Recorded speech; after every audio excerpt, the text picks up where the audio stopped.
Oh, that's funny. Michael! What is up, Flick fans, and welcome back to my channel. I just watched the brand new movie Halloween, directed by David Gordon Green. And we're not talking Halloween 1978. I just did a review for that on my channel. We're not talking the Rob Zombie Halloween. I'd prefer not to talk about that one. No, we're talking about the third movie titled Halloween because they just like to confuse us. If you guys don't know how my reviews work, I like to talk about the good, the bad, and then give you my score. I'm excited for this movie. I have been for a while. I love Blumhouse. I love what they do. I love the notion behind doing this film in the first place, and we got Jamie Lee Curtis back. I just watched the original yesterday. We're talking Halloween. Let's get right into the good.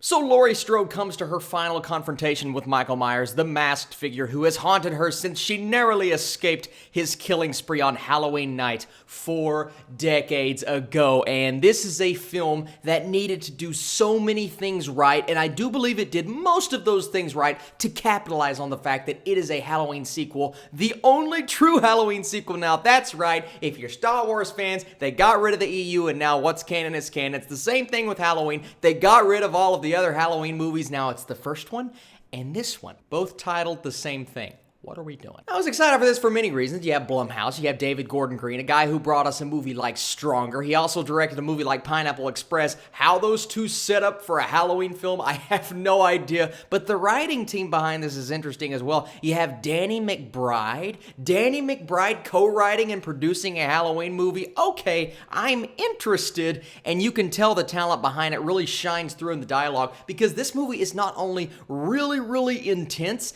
it's also kind of funny. I thought the humor worked. Now, there are moments in the movie where you are laughing at them. I don't know if you're necessarily supposed to be laughing at them, and I would say that if this was a different style of movie, but since it's Halloween, the things that the audience is laughing at, the silly kind of like cliched horror things that happen in the film, I do believe it kind of harkens back to the original, and I think David Gordon Green did a lot of those things on purpose. Things that I would usually critique a movie for. I'm watching some of those things in this movie, and I'm like, it feels like they did this on purpose. Now, maybe they didn't. Maybe this movie is just not very good, but a lot of these like cliches and horror tropes, it didn't feel like they were accidental. I felt like they were strategically placed there to harken back to the original, and if it is what I think it is, that's actually kind of brilliant. They really did the name of Halloween with a lot of class. They did justice to the character of Michael Myers. Now, sure, are there still things that aren't explained? Yes. Do we get left with questions at the end of this movie? Yes. The same way that we got left with questions and things weren't explained in the original,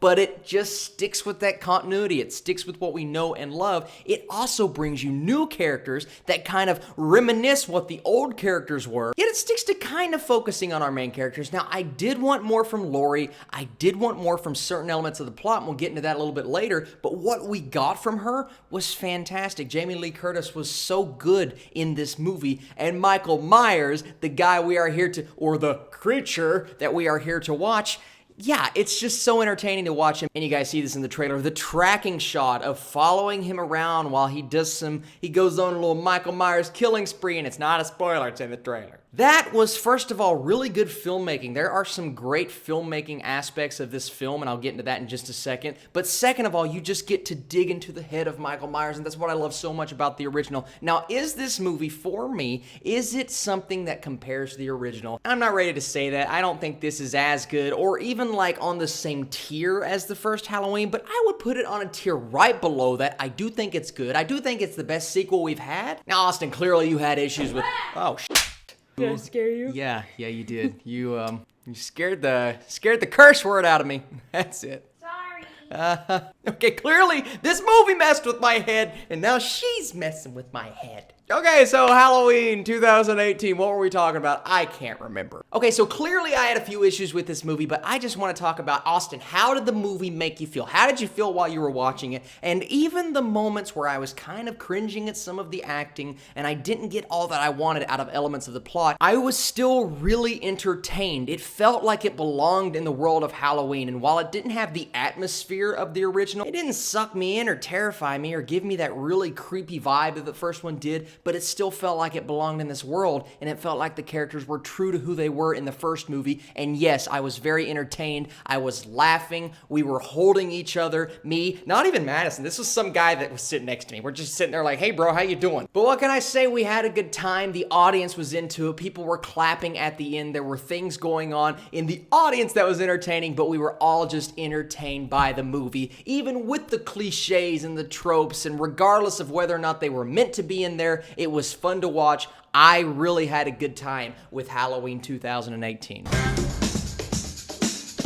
Like I said, there are issues. Some of the acting, especially in that first scene when you first get to meet her friends. Now, that's usually how it goes. The sidekicks, the side characters, the friends, they're usually not the best. And I don't even think it's the writing's fault. I just think the acting was not as strong as it needed to be. Now, I didn't have a problem with our guy from Blockers. He was good. He kind of does his thing. But some of the other characters, like her best friend, I'm assuming, first off, there are going to be characters in this movie that are in there just to get killed. You know that, you see that at the beginning of the movie, but some of those characters that get killed, it's never realized by some of our main characters, and it's never really explored later on in the movie. We never get to feel some of our main characters experiencing the death of their friends or families. It's just kind of skipped over, and even if it would have been skipped over in the plot just to get to that end point, to get to where we needed to go to, I would have liked to have seen it wrapped up a little bit in the end, just so we could have got that emotional tie with those side characters. I just didn't get enough from those guys. I also didn't get enough from this story. Actually, I think I got too much from this story. What I loved about the original Halloween is it was so simple. You have one storyline here, you have one storyline here. It's the doctor, it's Laurie. At the end, they converge together to create a beautiful sequence at the end. In this movie, you have this storyline, you have this storyline, you have these reporters trying to get some interviews, you have this guy over here trying to talk to Michael Myers, you have Laurie's story, you have her granddaughter's story, you have so many different things at play here. It's like 4 or 5 stories, and yes, at the end they do converge. It's just not as smooth sailing as the first Halloween. It's not as easy, it's not as simplistic, and that's where I think this movie goes wrong. It didn't keep it simple. It was a little convoluted. The story, the plot, it wasn't completely there for me. Yes, I had a good time. Yes, I was entertained. I just think the filmmaking could have been a little bit stronger. All of that being said, guys, I'm going to give Halloween 2018 a 76%. So what did you think of this new Halloween movie? Did it capitalize? Was it disappointing? For me, I don't think it was disappointing. I think it's exactly what I thought it would be. Nothing more, nothing less, but I really enjoyed it. Thank you guys for all of the comments and the likes. You guys are the absolute best. Tomorrow, I have so many Netflix reviews that I am working on. I hope to capitalize on all of the movies and the TV shows coming out this weekend. I also just watched The Old Man and the Gun. Let me know in the comments if you want me to review that. I may not do it on here. I might just do a Stardust and Letterboxd, but if you guys want me to review it on this channel, just let me know. I am here for you guys. I will catch you guys later.